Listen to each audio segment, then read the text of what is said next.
प्रिय मित्रों, सुप्रभात और विवेक वैदिक का सादर प्रणाम। आज हम जिस मुद्दे पर बात करेंगे वह मुद्दा है नई संसद, सेंट्रल विजिटा और राजदंड। हम आपको बताना चाहेंगे कि नई संसद के विषय में जो विरोधाभासी बातें आई हैं उसमें से मुख्य निम्न हैं।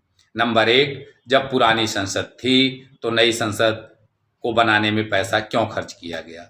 नंबर 2, जो सिंह लगाए गए वो आक्रामक क्यों हैं। नंबर 3, संसद का उद्घाटन राष्ट्रपति जी से क्यों नहीं कराया गया। नंबर 4, कि नई संसद का आकार ताबूत के आकार का क्यों है। आइए इनका क्रमवार विश्लेषण करते हैं। हम आपसे पूछना चाहते हैं कि नई संसद के निर्माण को हुए 75 वर्षों से अधिक हो गया था और 75 वर्षों से नई संसद कार्य कर रही थी। कानून के हिसाब से 20 वर्ष की एक पीढ़ी होती है और इस प्रकार लगभग 4 पीढ़ियां गुजर गई।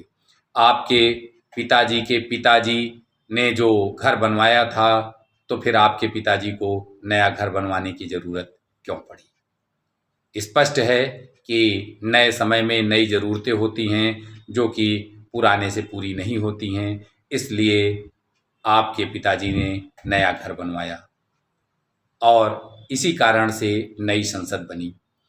पुरानी संसद में संसद सदस्यों के बैठने की संख्या सीमित थी। परिसीमन के बाद जब नए सदस्य आते तो हम उन्हें कहाँ बैठाते। जहाँ तक मुझे जानकारी है, एक बार माननीय श्री मुलायम सिंह यादव जी के टेबल पर पुरानी संसद का एक टुकड़ा गिर गया था, अर्थात यह संसद पुरानी भी हो चुकी थी। और संसद भवन हमले के समय सुरक्षा में जो चूक हुई वहाँ पर भी यह स्पष्ट किया गया कि यह भवन सुरक्षा की दृष्टि से भी उतना प्रासंगिक नहीं रहा है।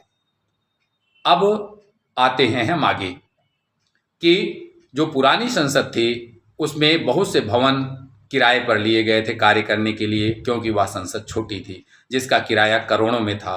नई संसद बन जाने से वो सभी किराए के पैसे बचेंगे, प्लस ढेर सारे श्रमिकों को रोजगार भी मिला। तो इस प्रकार नई संसद अति आवश्यक थी। खास बात यह है कि पुरानी संसद अंग्रेजों की बनाई गई थी और यह नई संसद भारत की स्वनिर्मित संसद है, जिससे हमें राष्ट्र गौरव और आत्मगौरव की अनुभूति होती है। अब आते हैं दूसरे टॉपिक पर कि जो शेर है वो आक्रामक क्यों है। तो आप बताइए कि अगर आक्रामक है तो उससे आपको कोई खतरा तो नहीं है, और दूसरी चीज़ शेर नहीं दिखेगा तो क्या चूहा दिखेगा। अब आइए तीसरे मुद्दे पर बात करते हैं कि इसका जो उद्घाटन है वो राष्ट्रपति जी से क्यों नहीं कराया गया। तो हम आपसे पूछना चाहते हैं कि राष्ट्रपति भारत का सर्वोच्च पद है और उसके हिमायती आप कैसे हो गए। अगर राष्ट्रपति जी को कोई तकलीफ़ है तो उनको खुद बोलना चाहिए, और शायद वो इतनी पावरफुल हैं कि उनको किसी से डर भी नहीं है।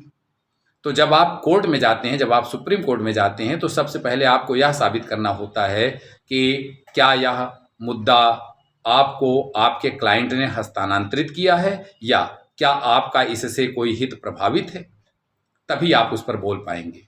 तो जो लोग विरोध कर रहे हैं वो 2 चीज़ें बताएं, क्या राष्ट्रपति जी ने उनको ऑथराइज्ड किया है या क्या उनके हित उससे प्रभावित हैं। अगर नहीं है तो यह मुद्दा भी यहीं ख़त्म हो जाता है। अब आता है तीसरा मुद्दा कि नई संसद का आकार जो है वो ताबूत के आकार का है। तो हम आपको बताना चाहते हैं कि शायद कुछ लोगों की आदत होती है सकारात्मकता में नकारात्मकता को खोजने की।